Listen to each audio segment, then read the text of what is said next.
നമ്മുടെ സ്വന്തം കണ്ണൂർക്കാരുടെ തെയ്യക്കാലം സ്റ്റാർട്ട് ചെയ്തല്ലേ. അപ്പോൾ എൻ്റെ നാട്ടിലെ ആദ്യത്തെ തിറമഹോത്സവമാണിത്. മുതുവനായി മുത്തപ്പൻ മടപ്പുര. ഈ മടപ്പുരയിൽ മുത്തപ്പൻ മാത്രമല്ല പ്രതിഷ്ഠയായിട്ടുള്ളത്. കുളികൻ, ശാസ്തപ്പൻ എന്ന് പറയുമ്പോൾ നമ്മളെ കുട്ടിച്ചാത്തൻ, പിന്നെ ഭഗവതിയും ഉണ്ട്. ഈ മുതുവനായിൽ എപ്പോൾ വെള്ളാട്ടം ഉണ്ടായിക്കഴിഞ്ഞാലും എന്നെക്കൊണ്ട് പറ്റുന്ന സമയത്തൊക്കെ ഞാൻ പോയിട്ട് മുത്തപ്പന് നേർച്ച കൊടുക്കാറുണ്ട്. മുത്തപ്പനോട് സംസാരിക്കും, മുത്തപ്പൻ്റെ അടുത്ത് സങ്കടങ്ങൾ പറയും. അത് അനുഭവിച്ചറിയേണ്ട ഒന്ന്. വേറൊരു പ്രത്യേകത എന്ന് വെച്ചാൽ, ഇങ്ങനെ ഉണ്ടാകുന്ന നാട്ടിലെ ഉത്സവത്തിലായിരിക്കും നമ്മൾ ഫ്രണ്ട്സ്, ഫാമിലീസ് എല്ലാവരും ഒത്തുകൂടുന്നതും പുറത്തുള്ള ആൾക്കാർ നാട്ടിലേക്ക് വരുന്നതും. ശരിക്കും പറഞ്ഞാൽ ഇതൊക്കെ ഒരു മൊമെൻ്റാണ്. നമ്മൾ കുറേ വർഷങ്ങളൊക്കെ കഴിഞ്ഞ് ജസ്റ്റ് ഒന്ന് പിന്നിലോട്ട് തിരിഞ്ഞു നോക്കുമ്പോൾ ഈ വീഡിയോസൊക്കെ ഒന്ന് എടുത്ത് നോക്കുമ്പോൾ മനസ്സിനൊരു ഭയങ്കര സന്തോഷമായിരിക്കും. ഇപ്പം നിങ്ങൾ കാണുന്നത് ഞാൻ ഫോട്ടോ എടുക്കുക കരുതി വീഡിയോന് പോസ് ചെയ്യുന്ന പീപ്പിനെയാണ്. ഈ വീഡിയോ വരുമ്പോൾ എന്തായാലും അവൾ എന്നെ കൊല്ലും. ഇനി ചിക്കനും കൂട്ടി കുറച്ച് ചോറും കഴിച്ചിട്ടുള്ള ബാക്കിയുള്ള വിശേഷങ്ങൾ കാണാം. ഐസ്ക്രീം പാർലർ അല്ലേ?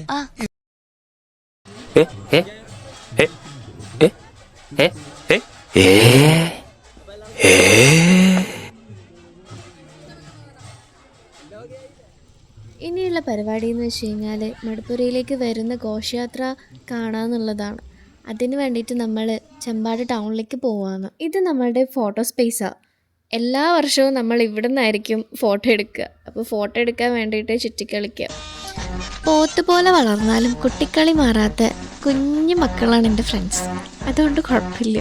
ഇനി ഘോഷയാത്ര കാണാം.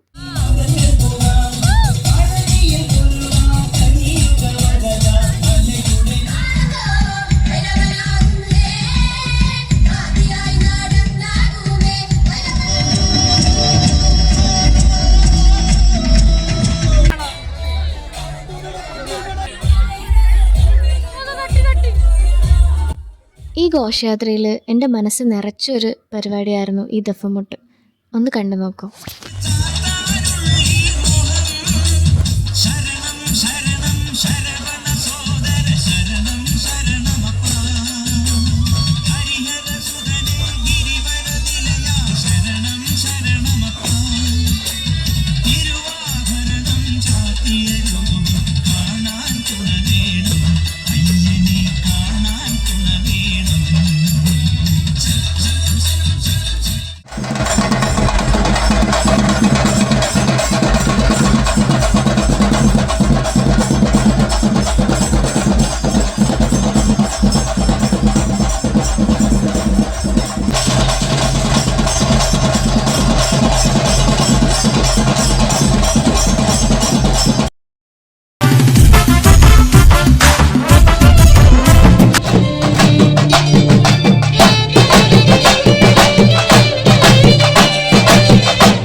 അങ്ങനെ ഘോഷയാത്രേൻ്റെ ഒപ്പം നമ്മൾ പിന്നെ അമ്പലത്തിലേക്ക് പോയി.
വക്രം വരാഹരൂപം ദൈവവരീഷ്ടം വരസ്മിതവദനം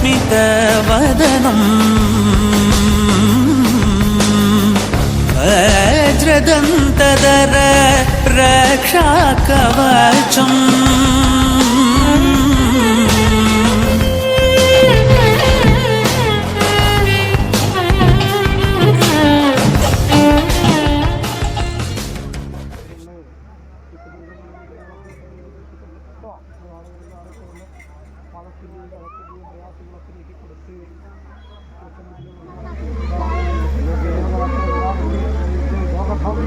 കുറക്കാതെ കണ്ട് എന്തും മുമ്പിൽ ഉണ്ടാവില്ല കേട്ടോ.